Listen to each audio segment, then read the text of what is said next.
যখন তুমি নামাজ শেষ করবে তখন আমার কাছে পড়বে আল্লাহুম্মা ইন্নী আসআলুকা ফি'লাল খায়রাত ওয়া তারকাল মুনকারাত ওয়া হুব্বাল মাসাকিন ওয়া ইযা আরাদতা বিইবাদিকা ফিতনাতান ফাকবিদনি ইলাইকা গায়রা মাফতুন। আল্লাহ, আমি যেন সমস্ত কল্যাণের কাজ, নেকের কাজ, ভালো ভালো কাজ করতে পারি, সেই মানসিকতা আপনি আমাকে দেন।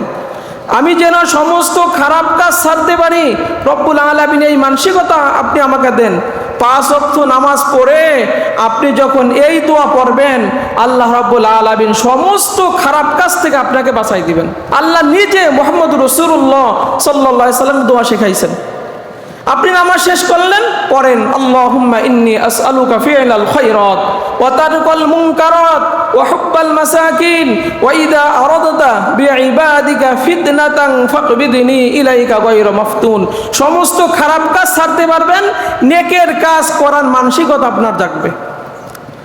এজন্য মুহাম্মদুর রাসূলুল্লাহ সাল্লাল্লাহু আলাইহি সাল্লাম বলেন যে আমার ওই উম্মতের কথা আমি জানি, যার সমস্ত আমল নষ্ট হবে সে হচ্ছে ওই ব্যক্তি যখন নির্জনে একা একান্তে থাকে তখন হারাম কাজে লিপ্ত হয়, গুনার কাজে লিপ্ত হয়। আপনি যদি হারাম কাজে, গুনার কাজে লিপ্ত হন, যত নেক আমল রমজানে কামাইছেন, আপনার ইতিপূর্বে যত নেক আমল আছে সব নষ্ট হয়ে যাবে। এই জন্য হারাম থেকে বাঁচতে হবে। হারাম থেকে বাঁচার দোয়া হচ্ছে এইটা, খারাপ কাজ থেকে বাঁচার। এইটা আপনি যখন পড়বেন, আল্লাহ রাব্বুল আলামিন সমস্ত খারাপ কাজ থেকে আমাদেরকে বাঁচিয়ে দিবেন।